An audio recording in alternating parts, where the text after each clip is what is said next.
Hello and welcome in. It's the Wednesday live chat for this week's Memorial, or quite honestly, whatever else you want to talk about. This time is yours. Questions, concerns, and comments in the chat right now. Go ahead and fire away. We'll go through as many as possible over the course of the next hour or so. I got a little bit of a heart out, but we'll see. We'll see how long we can go here.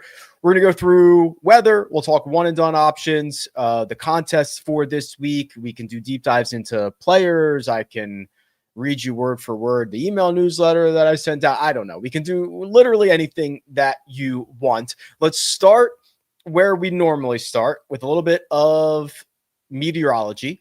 And we are going to check out the weather for Dublin, Ohio. Remember, Memorial is a 72 golfer field. So they are not going out in traditional waves. I think like 2/3 of the field is going to go out on Thursday morning. And when I say morning, I mean literally before noon. And then a third will go out afterwards. There's not a traditional wave. Everybody just goes out in order. Thursday's forecast, mid-70s, partly cloudy. Very little wind in the morning, getting up to about 8 to 10 miles an hour in the afternoon. Okay. Something, not the worst thing in the world. Friday looks a little bit tough here. So significant drop in temperature, down 8 degrees, probably because this storm is rolling in, if I had to guess. A half an inch of rain in the forecast, with basically most of that coming during play, right? Between 6 a.m. and 4, 5, 6 p.m. Is when the highest chances of precipitation are. And then the wind doesn't get more than 10 miles an hour, but that also does come in the afternoon. We've been doing this long enough to know that if you get a storm like this, especially in the summertime, this could have electricity in it. This could stop play. TBD. We're never going to know until Friday afternoon. But Friday afternoon does look pretty crappy. So maybe guys that are going to go out on Friday morning, if this gets delayed, that could throw everything out of whack. But the rest of the week does look good. Actually, Saturday looks the worst in terms of the wind, 14, 15 miles an hour. But there'll be a small cut, and we won't know who's playing in the Saturday tee times just yet. So there's your forecast for this week. Let's forecast the one and done selections. And this is not even forecasting.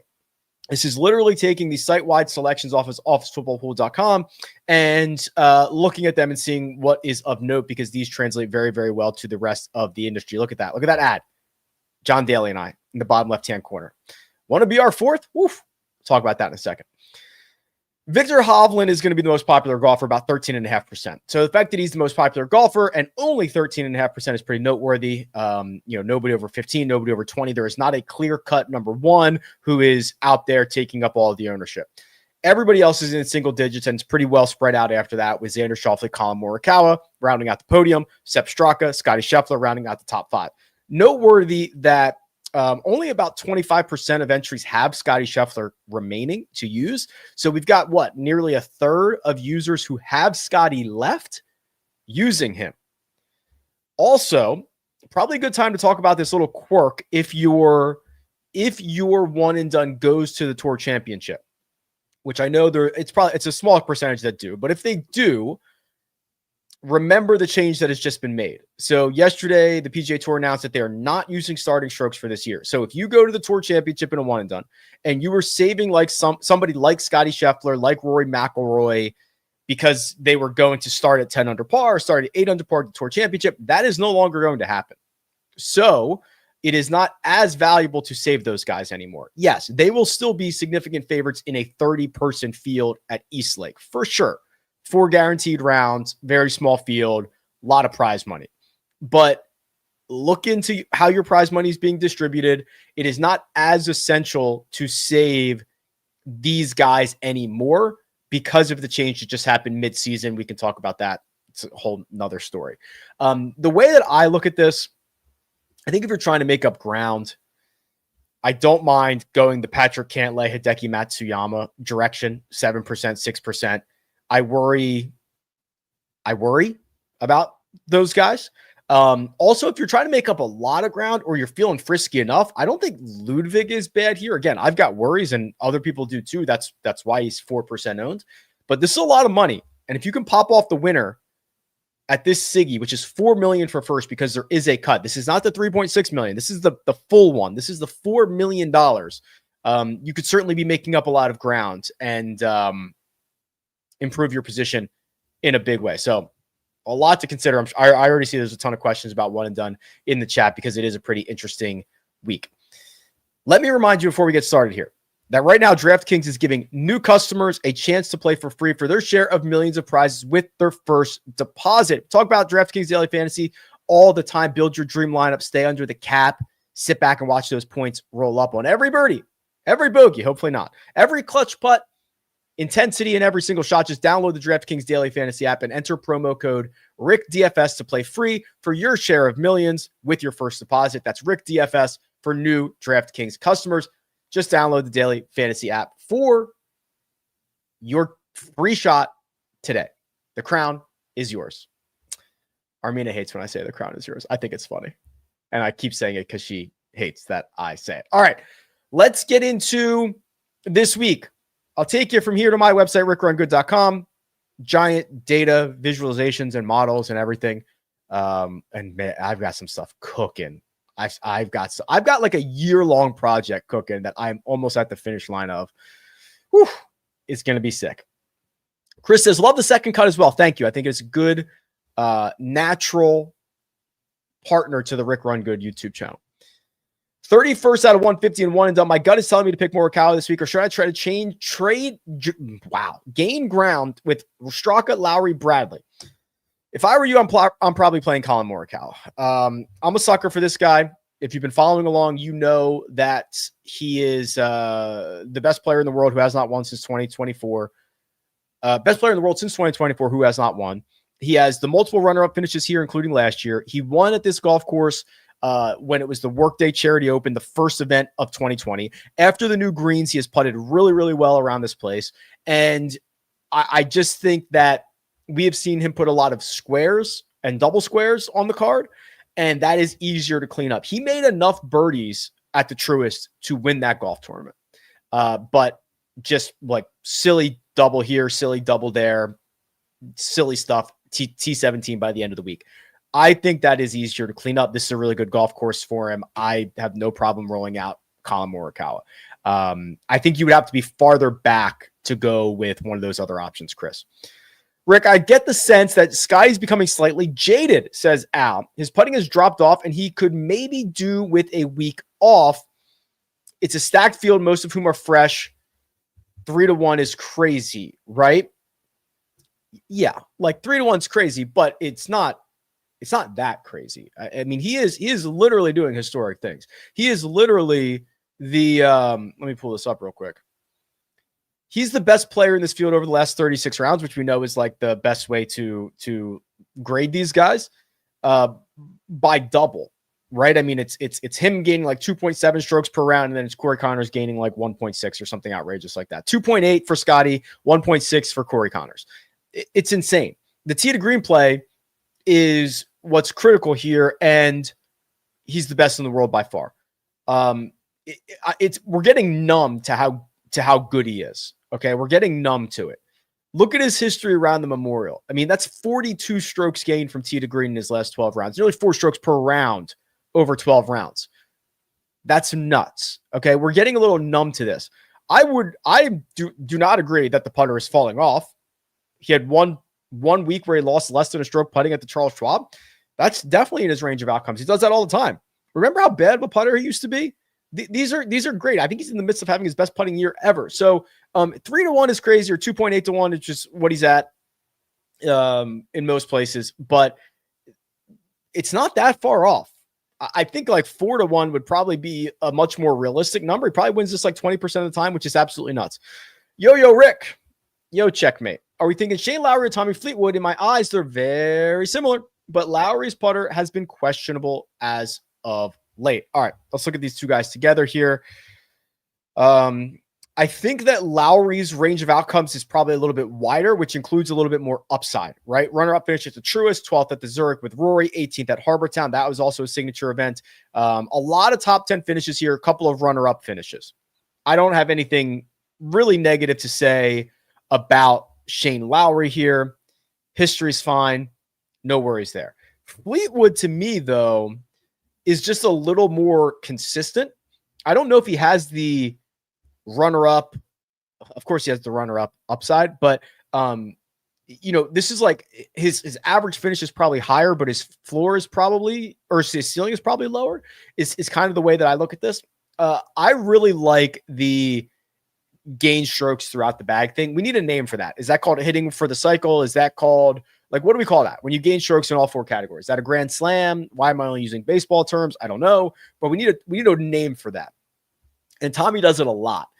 In fact, since the start of 2023, only Scotty, Rory, and Xander have done it more frequently. It's a really good combination, and it's a really good thing at difficult golf courses.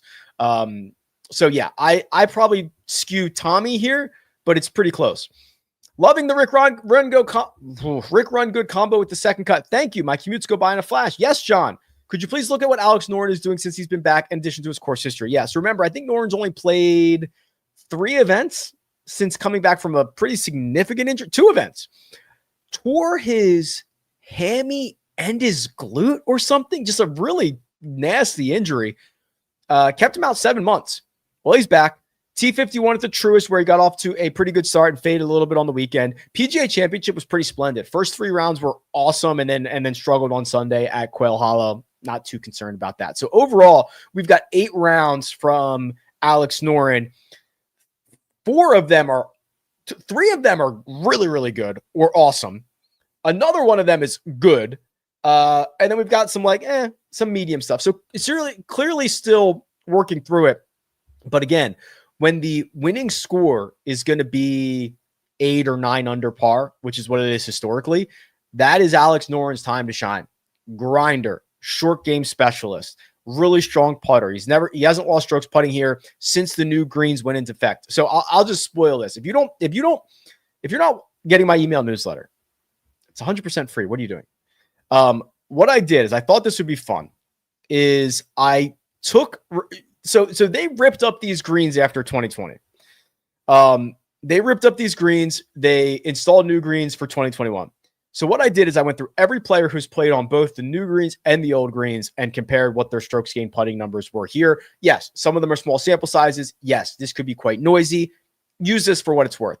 Alex Noren was a loser on these old greens, a significant gainer on the new greens. And you see that here, right? So he only had 2 starts, 6 rounds on the old greens. He lost 3 strokes putting. And then since the new greens, it's just been plus 3.5, plus 1, plus 1.5, plus 4. So I'm in on Noren. If you want the rest of that list, it's, go subscribe to the newsletter or just take a screenshot or something. But it has everybody who's played both. I'll give you another spoiler. Justin Thomas is the worst. He's just really struggled on the new greens. Could be because he's a bad putter. I don't know. But if you like it, go after it. In DFS lineups between Scotty, Keegan, Brian Campbell, or Connors, Lowry, Rye. Oof. It's probably Connors, Lowry, Rye. I would love to get Scotty in there, but Brian Campbell feels like a very uphill battle. Keegan, to me, I'm pretty neutral on. Scotty's obviously amazing.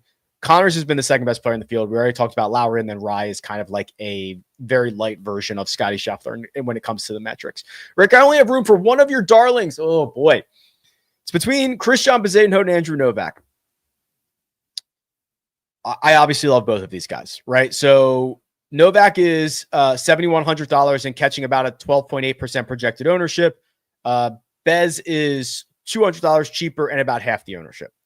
I probably lean in that direction for Christian. The other thing, and I'll just point this out. So I was pretty surprised to stumble onto Christian and to see what he's done. He's working with a new swing coach now, and the gains on approach are real. Picked up a stroke on approach at the Truist, 5 at the PGA Championship, 4.5 at the Charles Schwab after, just hemorrhaging strokes there. So this is new. Additionally, great history here. 4 straight, nothing outside the top 40. Putting gains, approach gains, 4th here last year. I think we're getting a historically amazing putter with some really solid improvements on approach at a golf course that's been very good to him. So I'm going to go in that direction. Nothing against Andrew Novak. I love him as well, but it's Bez for me.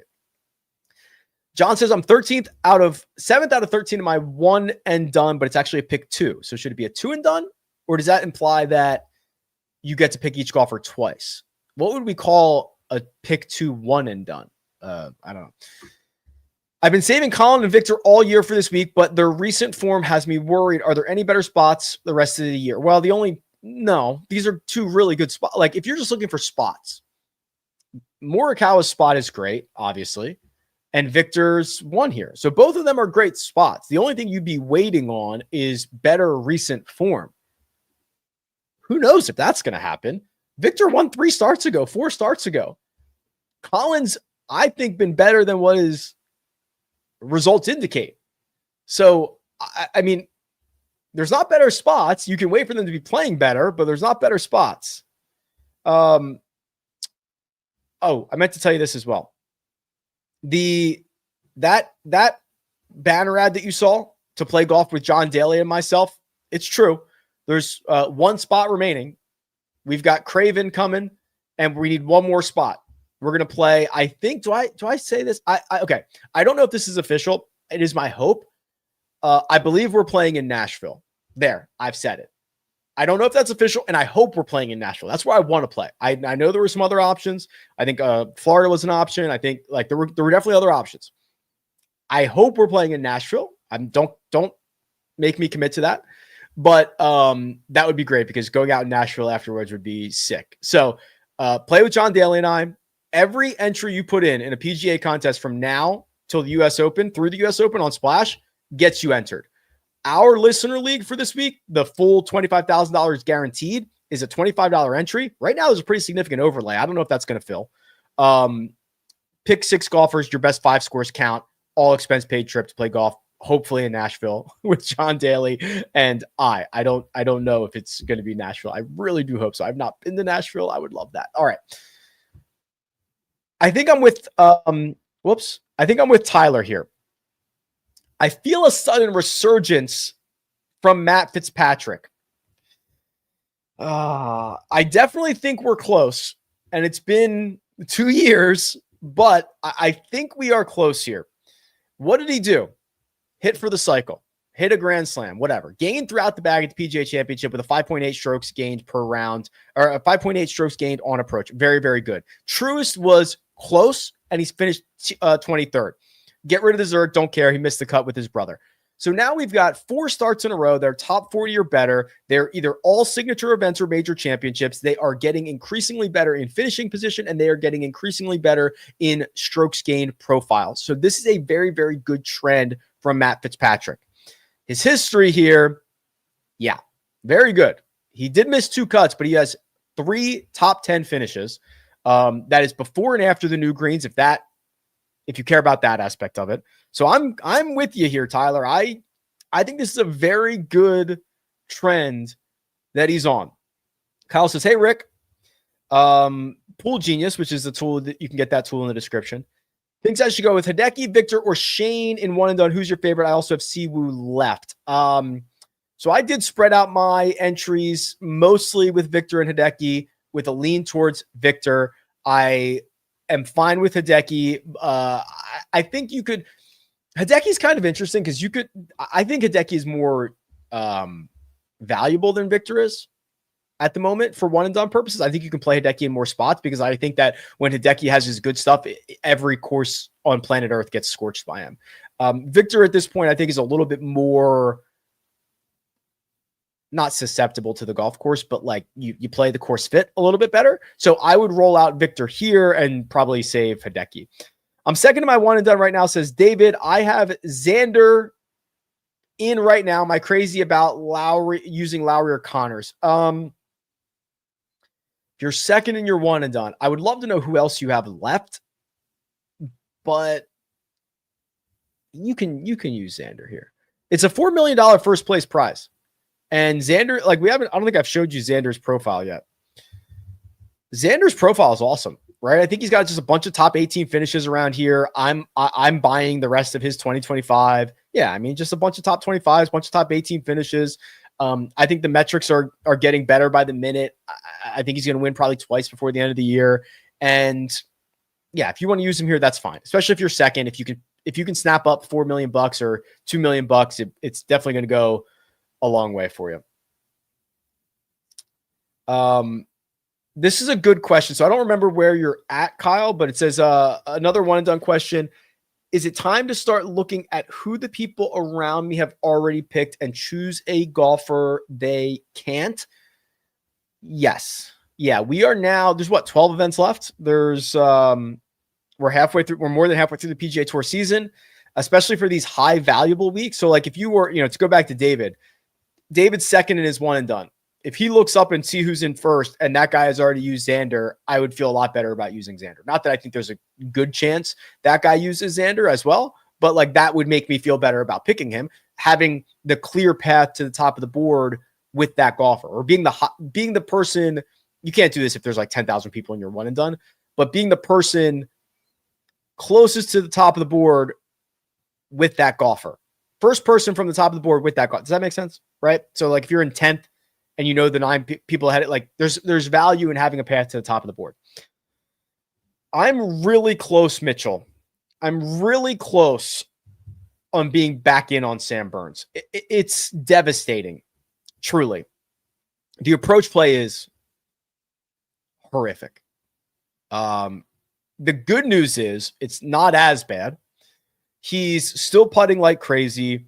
The results are getting better. So this is the putting hasn't changed in 10 starts. Not much else has changed, but in the first half of those 10, he was just missing cuts. Now in the recent half, he's at least getting some better finishing positions in place. The short game is tidied up a little bit. The approach play is bad, but not miserable. The driver has been like a little bit better. So I like that. And then of course the history here is I think 2 16th. Yeah, 16th and a 15th in his last 2 years. It's really close. You're being really early on Sam Burns. I don't hate it. It's better. It's not the greatest thing in the world, but it's definitely better. Here's the Wyndham Clark welfare check. Very ugly. Definitely not trending in the right direction. Definitely struggling a lot with the putter, struggling a lot on approach. The driver's all over the yard. Not a lot to grasp onto here and see a path towards success. You go back and you look at when he was playing well, he was gaining throughout the bag. The driver was a weapon. The approach play was a weapon. The putter was a weapon. We're not seeing that right now. Hey, Rick, just finished watching the Second Cut Mega preview. Thank you. Appreciate that. Could you do a deep dive on Michael Kim and Lucas Glover? All right. So, again, I'll just share my email newsletter with you here. Lucas Glover is one of the worst player course combinations with Memorial that I've ever seen. He has played here 19 times, which is a testament to his longevity and qualifying for this event. So I hat tip you, Lucas Glover, for even getting into this event. This will be 20 times. That's incredible. He has one top 10. He has one top 20. It was 20 years ago. It was in 2005. The first time he ever played it was his best finish. Since then, he has lost a ton of. We are talking Brian Gay at the Valspar, Mark Brooks at the American Express. This is a historically bad player course combination. Maybe he wins this week. I don't know, but I would be pretty surprised if Lucas Glover walks into Muirfield Village with this history, one top 30. It was a T8 in 2005. Everything else is miscut, or something outside the top 30, mostly in the 40s and 50s. I would be incredibly surprised if that 20-year trend was bucked this year. That's just me. Now, for Michael Kim, you have to throw out everything you've ever seen Michael Kim do in the past because it is irrelevant in the current 2025 system. He's played here 3 times. It is 3 missed cuts, but it's 2019, 2017, and 2014, just like completely different. I will show you this. Michael Kim is actually trending in a really, really good spot right now. So how do I want to do this? I'm going to go to the strokes gain trends tool. I'm going to look at golfers who are playing better in their last 36 compared to their 100 round baseline. Michael Kim is gaining about 3/4 of a stroke to himself. Okay. So he was over the last 100 rounds. He's like a barely better than tour average player. He's like a 0.06, excuse me. Now he's like a 3/4 of a stroke per round golfer, which is very, very good. And here's the more important thing. He's actually losing to himself with the putter. These are not hot putting weeks that are boosting him.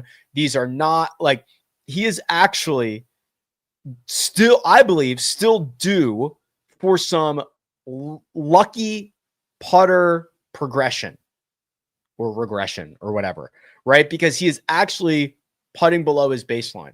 So other guys that you see in that upper left-hand quadrant, the optimal quadrant, that's your Aaron Rai, Keegan Bradley, Matt Fitzpatrick, Harris English, Shane Lowry, Andrew Novak, Mackenzie Hughes. You can read the screen. That's the quadrant you want to be in there. And Michael Kim firmly in that quadrant. Currently 18th out of 150 and one and done, debating between Xander and Tommy. Yeah, that's actually a tough one. So Kyle says, I feel like Xander can be used elsewhere for sure, while I'm not sure where else to use Tommy.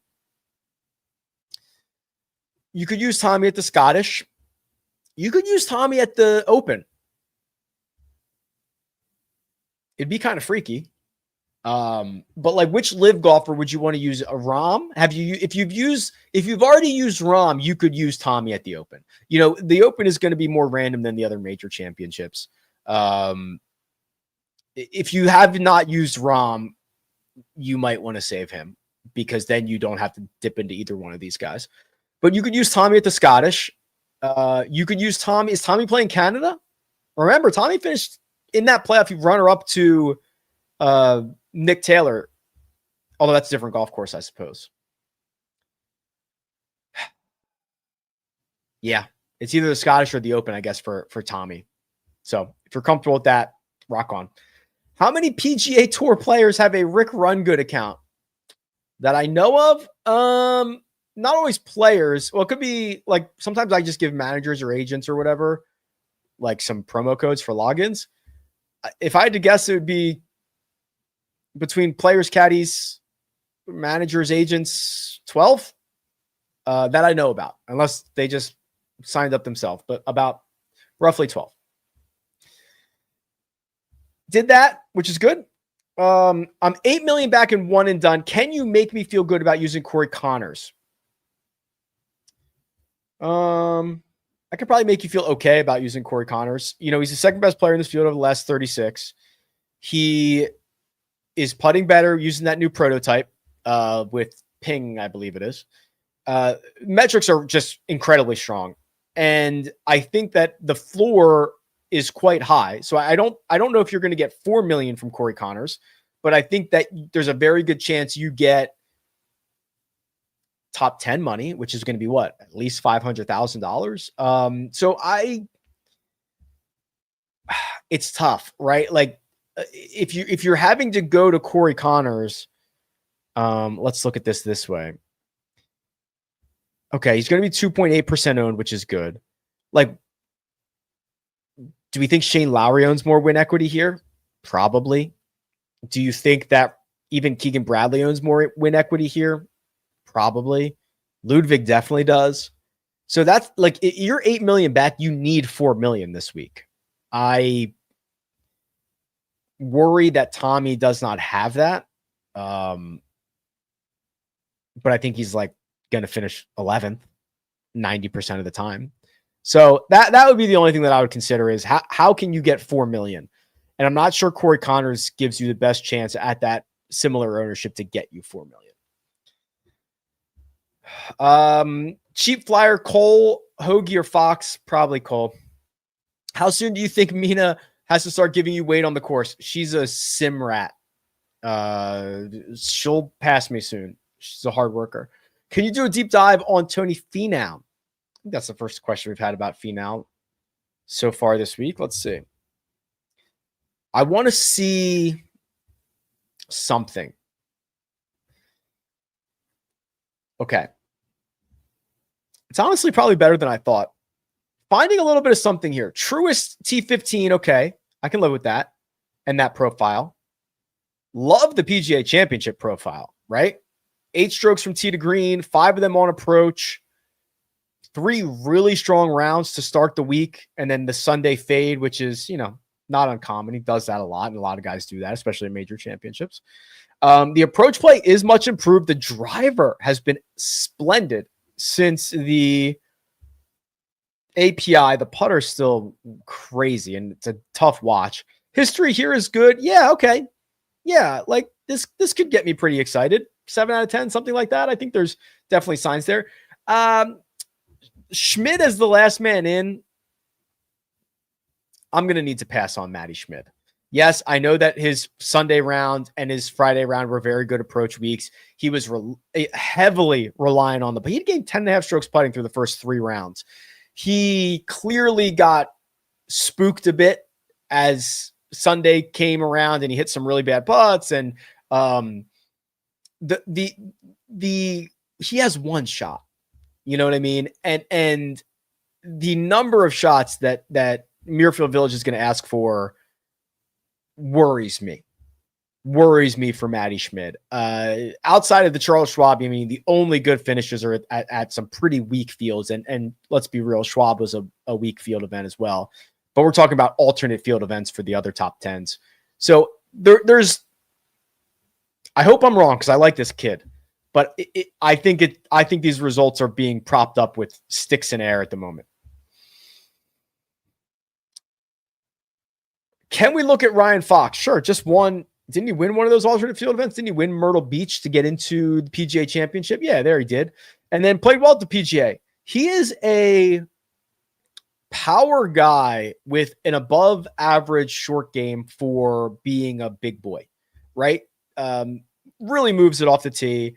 But I mean, this goes back a couple of a handful of starts here, but his last 6 measured events, 3 of them he's gained strokes with the putter. He's usually a pretty good putter. He's usually pretty good around the greens. He's a more rare type of golfer. Has played here twice, but most recently in 2023 when he finished T30. I think this is fine. Obviously playing good golf right now. Obviously has a very good skill set. Should not be popular at all. Is very cheap if you're playing him in for DraftKings purposes. Let's see what we get here. First round leader. Let's do it a couple ways. Let's go to the Holy Grail. Let's just do this since the start of 2025. Let's go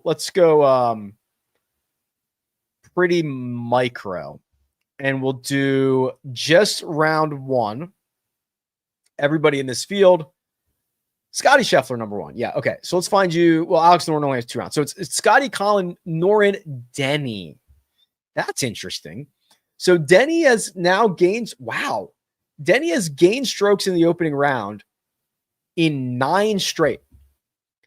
And some of them are pretty big. 4.7 at the Truist, 4.3 at the Players, 6.2 at Riv, 5 at Sony. That wasn't even part of that 9 in a row. So you're going to need to gain like 5 or 6 strokes, maybe 7 strokes to be the first round leader. The other thing that I like about this is I like first round leaders who can just make like 130 feet of putts, right? That's like, let's be real. You have to kind of do something nuts to lead after 1 round.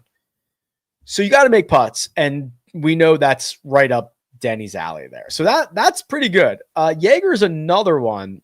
Let's see what he's been. Wow. Look at what the Jaeger bomb's been doing. 5.7 at the PGA, 4.7 at the Byron Nelson, 5.5 at Valspar, 4.3 at the Players. Those are some big time events as well. I bet you can get some pretty long odds on Denny or Jaeger to be the first round leader. Interesting. Okay. Can we do a deep dive on Johnny Vegas? Johnny Vegas, number 2. Vegas, number 2. Okay. Boy. Yeah, gets off to an unbelievable start. I remember this. Gets off to an unbelievable start late on Thursday at the PGA Championship. He ends up leading after first round. Then he goes and plays pretty well on Friday and then just coughs it all up. Very good driver of the golf ball. No problems there. The putter regressed again at Charles Schwab, which is much more likely. Has always struggled with the putter here. Has always struggled here in general. Yeah, no, probably not interested in Johnny Vegas. Some noteworthy golfers missed the cut at the PGA Championship, like Cantlay, Lowry, Straka, Justin Thomas. Is this cause for concern? I usually don't care that much about guys that miss cuts at majors, unless you are a superstar like Justin Thomas. I think that was kind of whack, but his last 12 majors have not been all that good.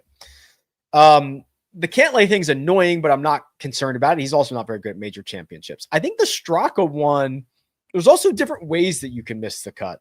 And if I remember correctly, Straka like missed the cut on the number. Yeah, I mean, you know, he misses the cut on the number, gains a stroke to the field in 2 rounds. Friday's round was great. That's just an unlucky miscut. I don't care about that at all. You know, so I mean, just look at the last 4, 8, 12, 14, the last 14 rounds from Sepp Straka. And even if I kick out these 2 at the beginning, the last 12 rounds from Sepp Straka have been awesome. I don't care about that miscut at all.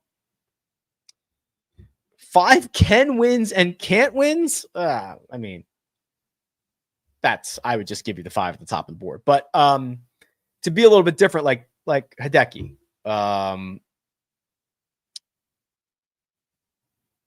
think Harris English could win this. I kind of think like Andrew Novak could win this. Can't wins, Nick Dunlap. I don't think Jacob Bridgman's going to win. I don't think Cam Young's going to win. I don't think Min Woo Lee's going to win. I don't think that Sung Jae Im is going to win. How high am I willing to go up the board and continue to say this? I don't think Tommy Fleetwood's going to win. Is that too much? I shouldn't say that. I'll take that back. I don't think Russell Henley's going to win. 2 favorite 6K plays. Christian Bezuidenhout, we already spoke about him. Bud Cauley is on the list. Ryan Gerard is on the list. I start to get worried as I go farther down. I'm nervous to say Joe Highsmith because it really hurt. At the miscut that Charles Schwab was really, really bad. But he's $6,100. I mean, he's way better than Matthew Pavone and Brandt Snedeker, and I think he's better than Johnny Vegas. So, you know, we can leave Highsmith. We can get Highsmith out. Moose wants the 10-day for Stanford. I'm gonna have to get my green screen out and really cook some things up. We'll be in your neck of the woods before we know it here. Joey says, do you think some outside factors such as Ryder Cup positioning factors into things? Yeah, they definitely think about it. Like Novak and Griffin, for example, know that they are on the verge of qualifying for that team. And I think they are going to play a ton. Now, if these guys could just flip a switch and say, wow, I'm really motivated, I think I'll win this week. Doesn't work like that. But I think they're going to continue to stay in their routine, continue to stick with that. Like work's not done, right? Who said that? Like, oh, Kobe, like, job's not done. Well, why should I be happy? Up 2-0, job's not done, right? Like, job's not done for Andrew Novak. Job's not done for Ben Griffin and those guys. So definitely helps. It's not a sigh of relief situation, in my opinion. More faith in JT or Burns this week. I mean, come on. JT, right? I mean, JT is these guys are not on the same planet over the last 100 rounds. Not on the same planet. The only thing that I can knock Justin Thomas for is missing the cut at the PGA Championship, an event held at a golf course that he already won a major championship at, and he missed the cut like 1 shot off the number and gained strokes, gained a smidge for the week. And honestly, he was like well over par to start Thursday and battled himself back to even have a chance to make that cut. That's the only thing I can say bad about him. JT's been amazing. Sam Burns, not very amazing. A lot of Lowry Fleetwood questions, which is good. We've talked about that. We talked about Fitz and Finau. That's great. Talked about Hovland and Hideki. That's great. For one and done, I have Xander, Fleetwood, and Hovland. Not loving Hovland's form. Should we talk about this? I think everybody's a little bit more concerned about Hovland's form than I am. So let's look. Let's look together and see what we can find. What's the problem? What's the deal? What's the problem here? Seriously. 1, 2, 3, 4, 5, 6, 7 in a row. More than that. 9 in a row. Gaining on approach, and some of them pretty significantly. The driver, yeah, it's a little bit here, hit or miss. Approach play's always been bad. And the putter is coming back into form. Gained in 4 out of his last 5. Including, he won 5 starts ago. Has 4 top 28 finishes in those 5. Has 1 here. Well, I'm sorry, what are we... I mean, this is going to look really bad when he misses the cut or whatever, but what are we worried about? Fire away, baby. Looking to create my own custom model. Could you discuss the inputs that are most important for the course? Yeah. So, I mean, listen, you can do this a lot of different ways. You can go to the course key stats tool and just see which ones are statistically most correlated to success, which would be strokes gained tee to green. It would be a lot of like approach stats or good driving stats. So you can see that. And then I like to run like, so I did this a little bit on Monday, obviously. But like, I like to heavily weigh tee to green. I like to weigh, this is a very sticky course history golf course. I like to weigh course history at strokes gained Muirfield Village. I like to weigh on strokes gained hard golf courses, right? I like to weigh bogey avoidance for this week. Those would be some really good pillars to start with.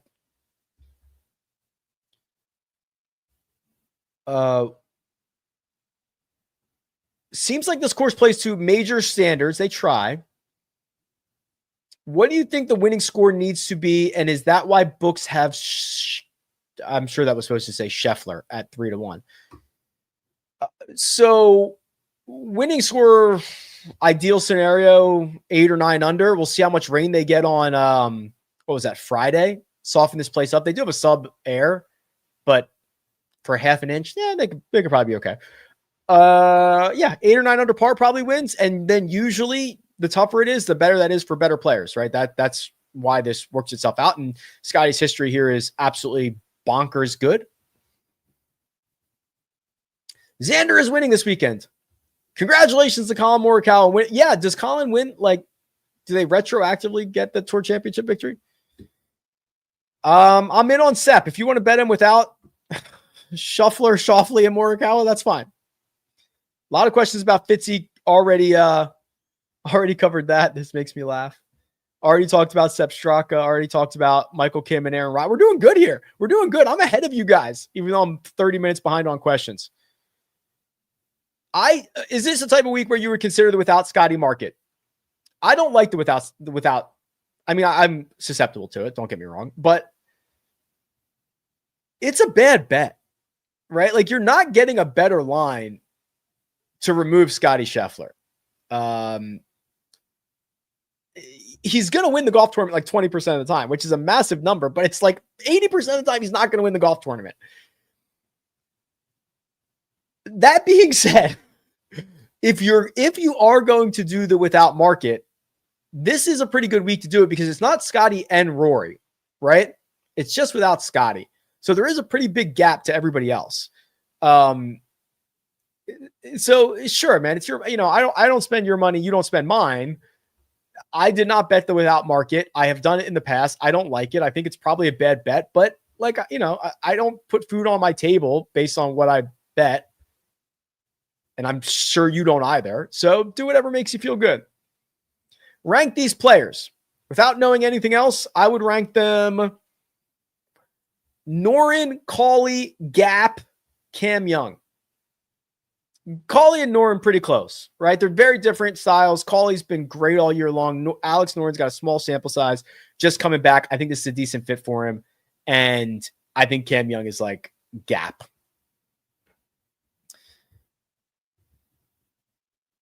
When will we get national anthem bets on the second cut? When we get Patrick involved, probably. Do you like my hat, by the way?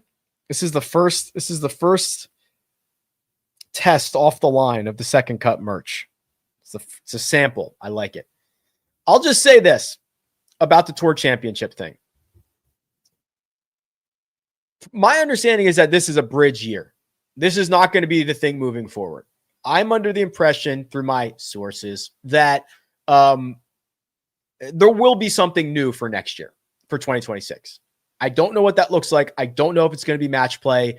They seem to not want to do match play because of television. Okay.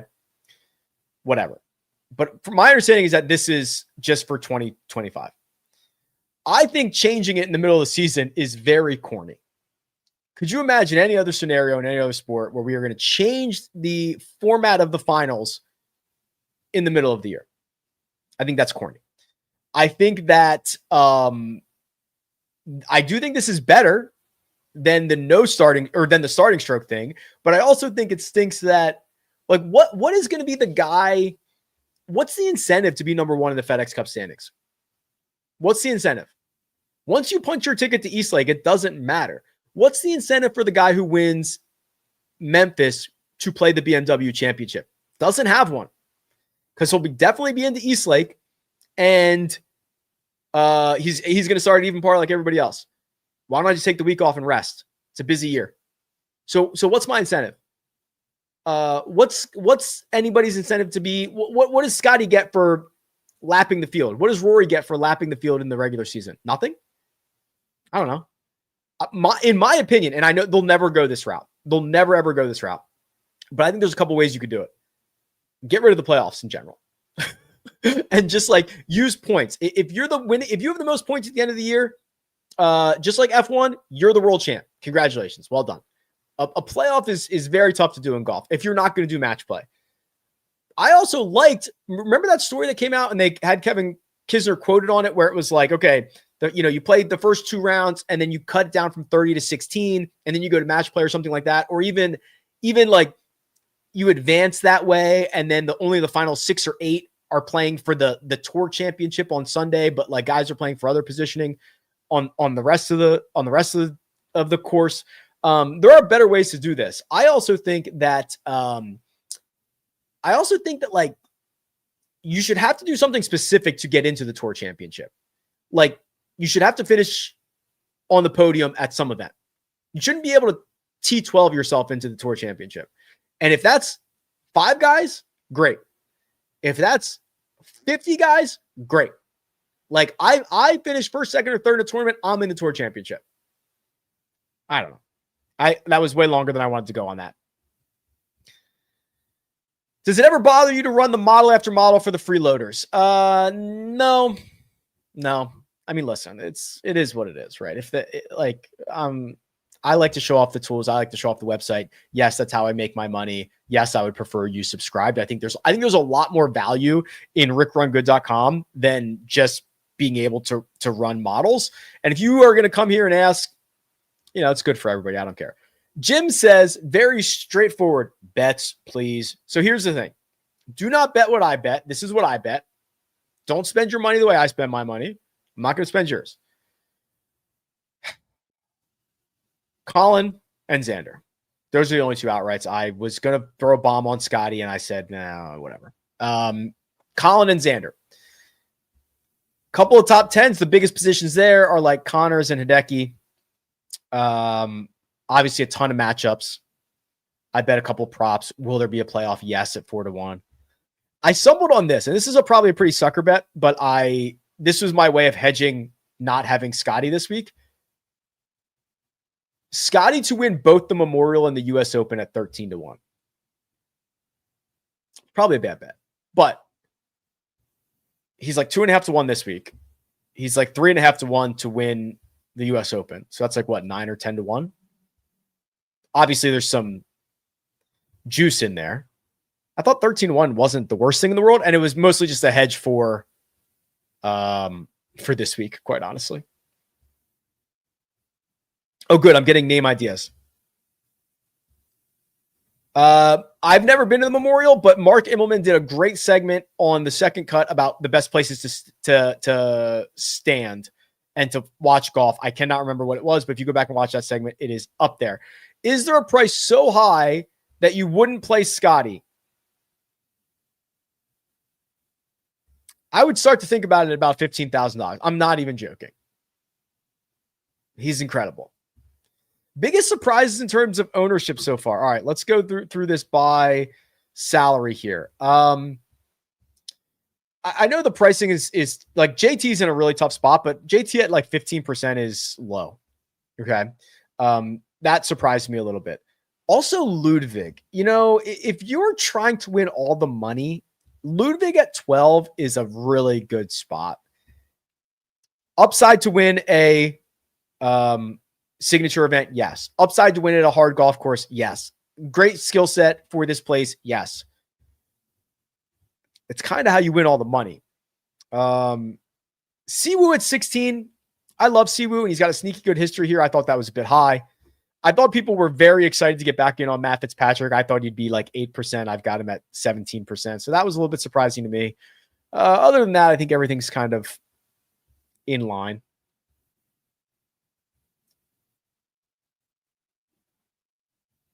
Okay, we've done the Matt Fitzpatrick thing. Let's do the Max Homa thing.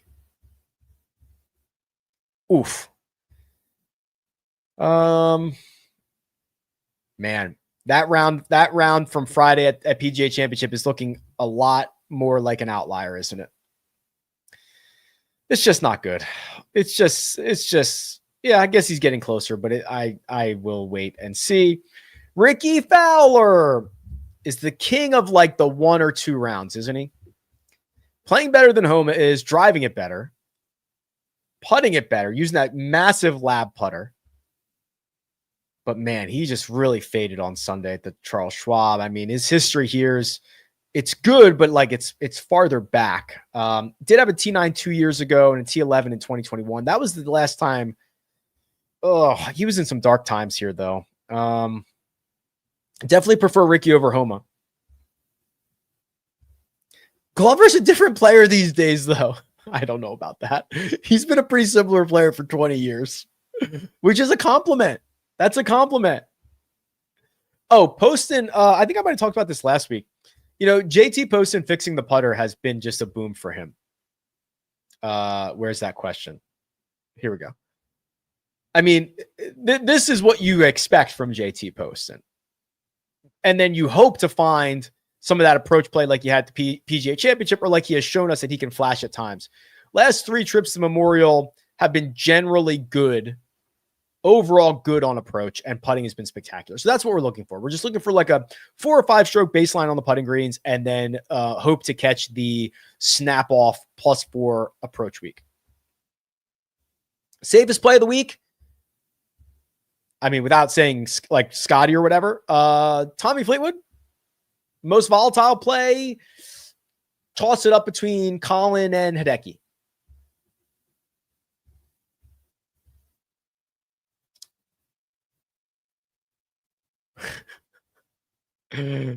I don't know if this is a joke.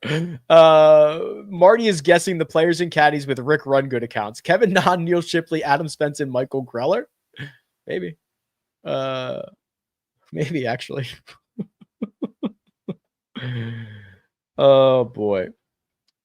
Finishing position for these. Best spot for these guys in the last 4 Siggies. Keegan at Travelers, Connors at what do we even have left? Are you counting the majors? No, you can't be counting them. You got to be counting the playoff events too. Keegan at Travelers, Cantlay at the BMW, JT and Southwind. What am I missing? Is Scottish isn't one, is it?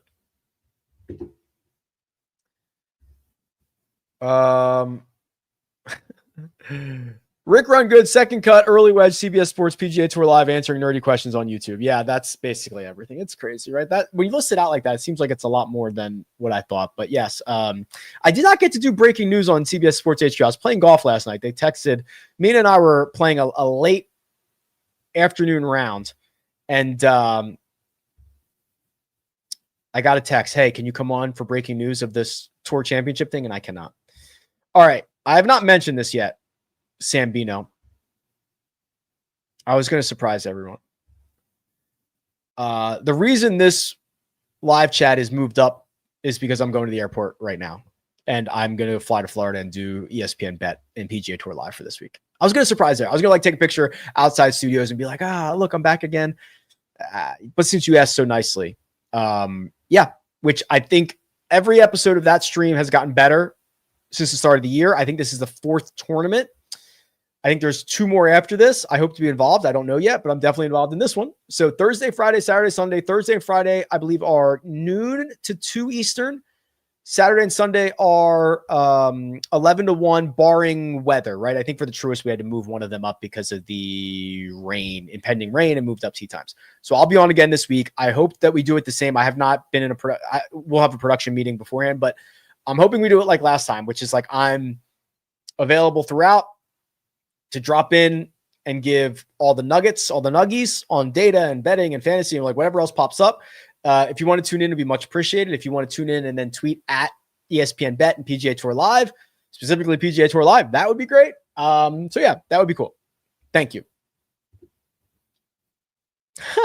Happy 15th anniversary to you guys. It says happy 15th anniversary to my wife. It feels like she knows you because for an hour a week, she hears your voice since I watch your show. Happy anniversary, guys. That's cool. Talked about fee now. What is an acceptable amount to bet on Burns over Dunlap in round 1? First off, it's minus 270. Let's say your normal matchup bet would be, let's just say for round numbers, $10, or you can call it $100 or $1,000. The acceptable amount is like 3.5 times. I mean, Dunlap might be just completely cooked. Seriously. And I think saying 3.5 times like, to me, that's a lot.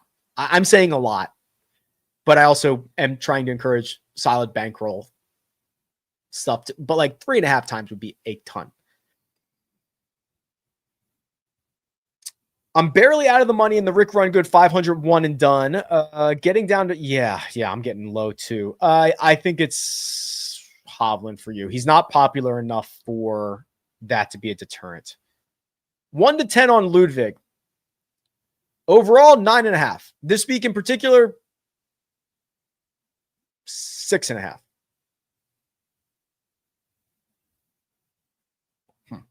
Favorite player this week that hasn't been mentioned? Good question. I love this question. Berger? I know the putter is really bad, but the tee degree stuff is amazing, and he is not this bad of a putter. He's not. And I also think he's being torn down by a couple of really bad rounds. So Berger. I have to decide between Spieth, Berger, Hot Rod, Russell Henley, and Bobby Mack. Berger. I would go Berger, Spieth, Mack, Henley. This is the best part of my workday. Well, I appreciate that, Mike. I'm glad you're getting paid. I'm taking a pause on Ben Griffin. I want to see how he reacts the week after a win. I know I gave you like the he's the dog thing, work not done. I don't think the Memorial is a great spot for him. I don't think Muirfield Village is a great spot for him. Patrick, I would love to have Patrick on the second cut. I love Patrick. There are some conflicts of interest. I'll just say that. We would love to have him. That's all I'm saying, is we would love to have him open door anytime he wants. We would love to have him. I'm not sure everybody feels that way, but we would love to. There you go. Rick, I'm eating soup. I'm about to eat breakfast. I'm about to probably have scrambled eggs and maybe pancakes or maybe an everything bagel. I don't know. Okay. So going to my first PGA Tour event, if you had to buy one souvenir item at all events every time you go, what would it be? All right. So I do this. And I've gone through a couple of iterations of this. The immediate answer someone's going to give you is flags, pin flags, get pin flags, get pin flags. I've got like 30 flags in my closet that are sitting on the floor because they're incredibly difficult to display. They take up a lot of room. There's not a lot of cool ways to display them unless you're going to frame them all. That's going to be annoying and it's going to take up your entire wall. You could hang them from whatever, but it's not flags. They're hard to travel with because you don't want to bend them, all that stuff. The answer is, and I don't know if you can see, I have some of them here, just over my shoulder, just over that John Rahm photo. The answer is those ceramic bag tags. Okay, sometimes they sell the rubber ones, but the ceramic bag tags that are custom for each year or each event, I think are the best. And regular courses sell these too for the most part. So you can get them at regular courses or at tour events. They're very easy to travel with. They're not prohibitively expensive, and they are a lot easier to display. So the way that I have that done, and I have another whole set over here on this other wall, you can't see it, is I got off like eBay. Go get like an old hickory shafted golf club, like an old school golf club. You can get them for like $20. And then I hang the bag tags on that. That to me is the best. We don't know what the US Open purse is going to be yet, but it's going to be big. Yes. I'd like to morph shots gained metrics from the average field to the top 20. Is that something that can be done on your website or from your data? I don't know what that means. You could, I don't think I understand that, but you could use the weighted strokes gained numbers, which take into account strength of field, which are on a variety of pages, and you can run models with them. If that is what I'm thinking. Rick, I live in Jacksonville. Tyler, I'm flying there in like 2 hours. I have to connect through Phoenix though, which is a little, I love the direct flight, but it's hard to get a direct to Jacksonville. Let me tell you that for free. Okay. Without going to LAX. I do not want to go to LAX. So it's tough to get to Jacksonville. Maybe I'll see you out there. I'll be in Ponte Vedra. Maybe I'll grab some. Actually, I know where I'm probably going to eat, and I know where I'm staying, but I'm not going to tell you where I'm staying right now. But yeah, maybe I'll see you out there, Tyler. I see your name around. That'd be cool.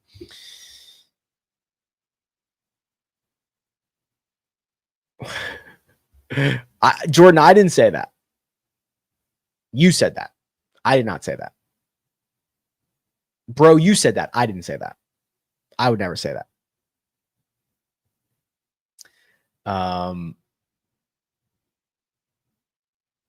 Okay. Last question, because I do have to go to the airport and I have to eat lunch. But last question. I'm fourth in my one and done out of 32. I don't have Scotty, and most guys do. Who's your pick? Fleetwood, Siwoo, or Cantlay?